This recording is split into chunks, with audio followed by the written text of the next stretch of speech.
Today I'm drinking some hibiscus tea alongside this journey, which we shall embark on together.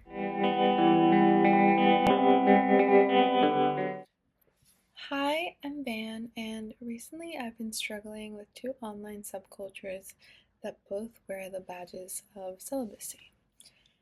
Incels, which are involuntarily celibate men, and femcels, women who voluntarily embrace celibacy. Society often lumps them together as equally as toxic, but that misses an essential difference, which is that incels' direct contempt is towards women for simply existing, and femcels direct their critique at centuries of patriarchal violence and oppression. Personally, I'd rather be called a femcel over an incel any day, and here's why. The term incel took off on a subreddit post in August 2013,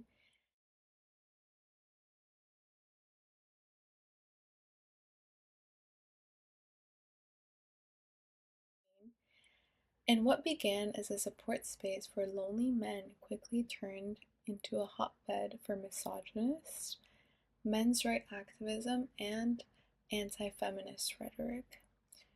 Critics likened it to extremist groups, especially after Elliot Rodger's 2014 killing spree, in which he cited women's refusal of having sex with him as a justification for murdering so many people. 22-year-old Elliot Rodger killed 6 people in Santa Barbara, California in 2014.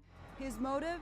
He says it was because he couldn't get a girlfriend. I'm 22 years old and I'm still a virgin.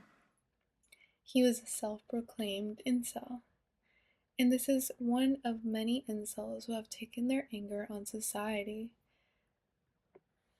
Since incels have been linked to threats and violence against women and minorities, law enforcement agencies now flag incel forums as domestic terrorist hotspots.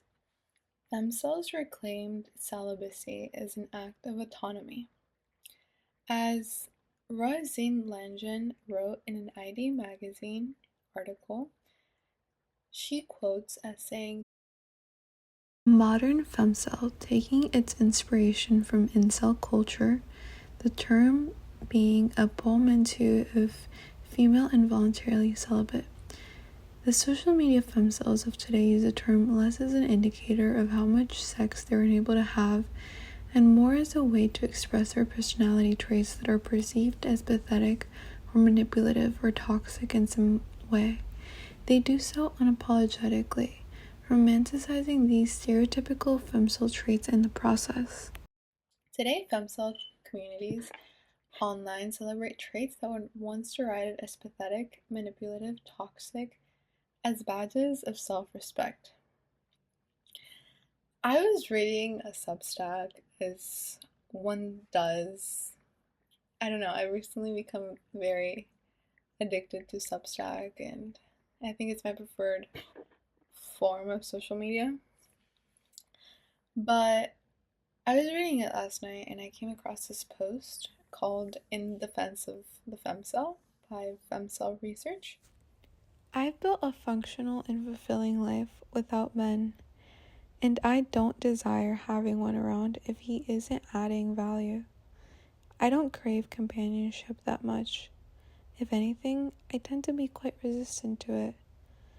So I would like this to be a physical declaration, to not settle for anything less than what you innately desire."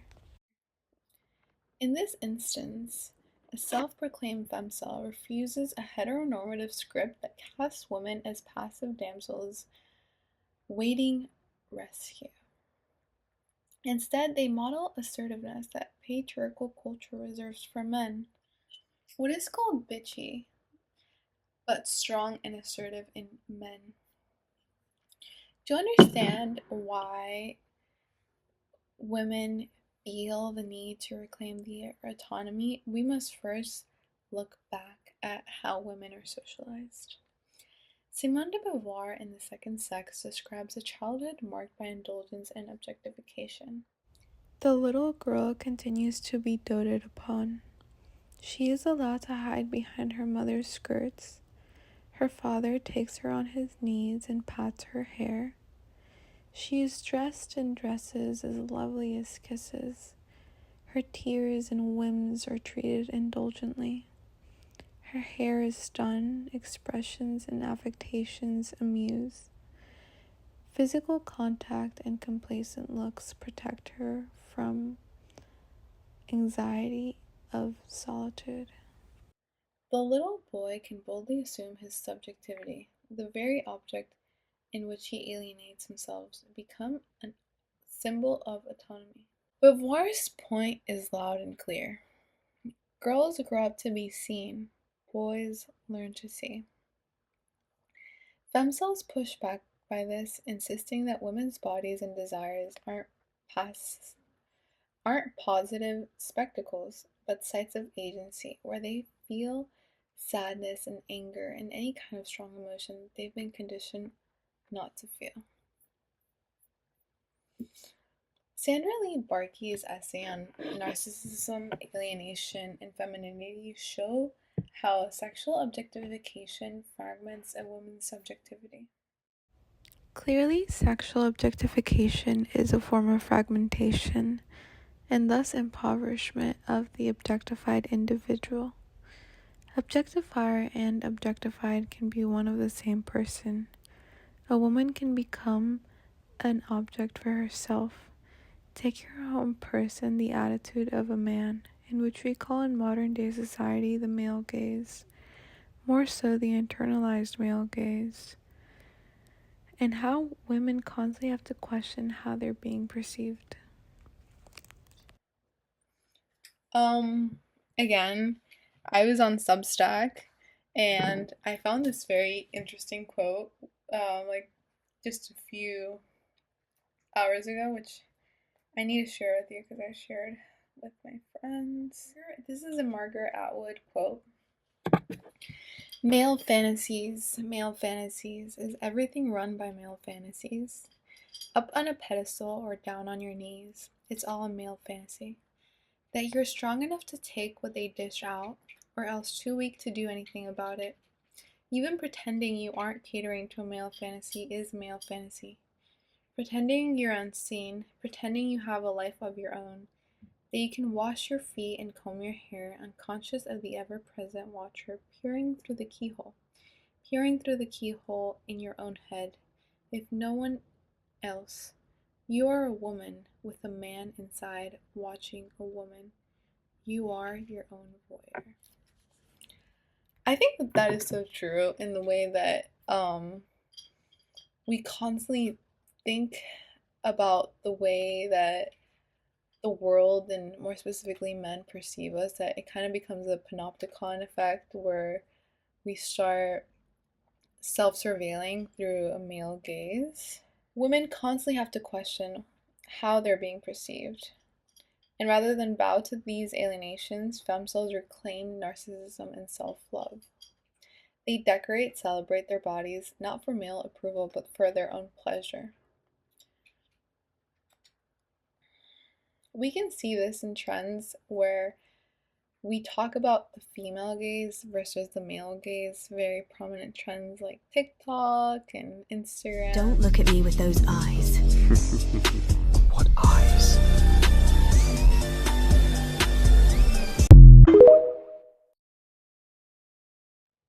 And nowadays, women are wearing outfits that are called men repeller outfits. The rats are absolutely going to hate this announcement. But the rats don't run the city, we do. In which we don't crave or look for validation of men, but we claim our agency as full autonomous subjects.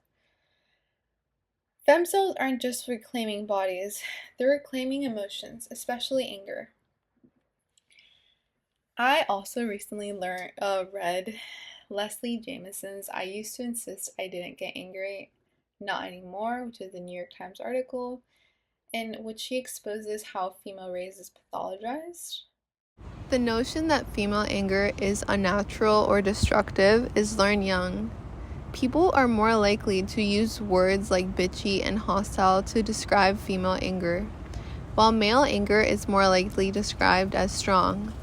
If an angry woman makes people uneasy, then her more palatable counterpart, the sad woman, summons sympathy more readily. Angry women are messier. Sad women are ennobled and suffering. And I think this also feeds into the trope of how the passivity of a woman, and that we must be passive, and sadness is a passive emotion rather than an active emotion. And I think we see this a lot in the media, and like the characters that we demonize versus the ones we glorify. We can see this in like Euphoria, and how like Cassie is better than Maddie because Maddie gets angry, Cassie just cries. And she talks about all of this. Femcels refuse to hide their anger behind tears, of course. Women feel sad, angry, upset, but it's not for the gaze of another. Femcels recognize that they feel these emotions without romanticizing them, which I do agree with, but I think that in this day and age, when women are told to constantly perform, all of our emotions must be romanticized. You can see this again with the trend of the thought daughter, in which our um our anxieties and depression and even like reading and intellectualism is romanticized for the aesthetic of it, or to be pretty while you're doing it instead of just doing it. In a sense where a man's anger is approved by society, we can see those femcels are constantly being questioned whether they are misandrous and whether they want to hurt men. However, it's typically incels and men that hurt women more so than women hurt men. I'm not saying it's impossible for women to hurt men, but it's more often the former which happens. They see their righteous anger at misogynists as a catalyst for change, not a failure for femininity. I think even the definition of femininity begs the question: is the definition of femininity wrong, or are people wrong for not displaying feminine traits in the way that are described? Feminine being like subservient, submissive, and complacent. Femininity, which you can't be your own person, your own being. You can't exist for yourself. You must exist for the other. To quote Marilyn Fry, The word virgin did not originally mean a woman whose vagina was untouched by any penis, but a free woman, one not betrothed, not bound to, not possessed by any man. It meant a female who is sexually and hence socially her own person. In any version of patriarchy, there are no virgins in this sense. under the patriarchy, to be an autonomous being directly contradicts being feminine. So one cannot be both. When femcels say no to men who don't add value, they are practicing egalitarian feminism, dismantling social scripts from infancy onward, and redefining our relationships with ourselves, to ourselves, on our own terms. Celibacy is no longer a failure to us, it's freedom. It's freedom from constantly questioning the way we look. It's freedom from male's approval, male validation, and the male gaze. It's freedom to be autonomous beings. It's freedom from being subservient. I will disprove your faith in me. In femcel media, whether it may be Girl Interrupted, Gone Girl, Black Swan, The Love Witch, Palo Alto, The Substance, Virgin Suicide, so on and so forth, etc., etc., etc. Women especially nowadays in media, are being shown as more complex characters with more complex emotions that can feel multiple different things. They're not just there as supporting characters to a man to further his character development, which we get the terms like Manic Pixie Dream Girl from. And the themes in these kinds of media are rage, grief, and resilience instead of passivity. These works remind us that women can inhabit complexity without apology. While incels may use celibacy as an excuse to harbor misogyny and violence, femcels use it as a platform for self-respect, authenticity, radical autonomy, and expression of emotion. By reclaiming our body's emotions and even our loneliness, we proclaim, "I will not live in bad faith. I will love and be loved."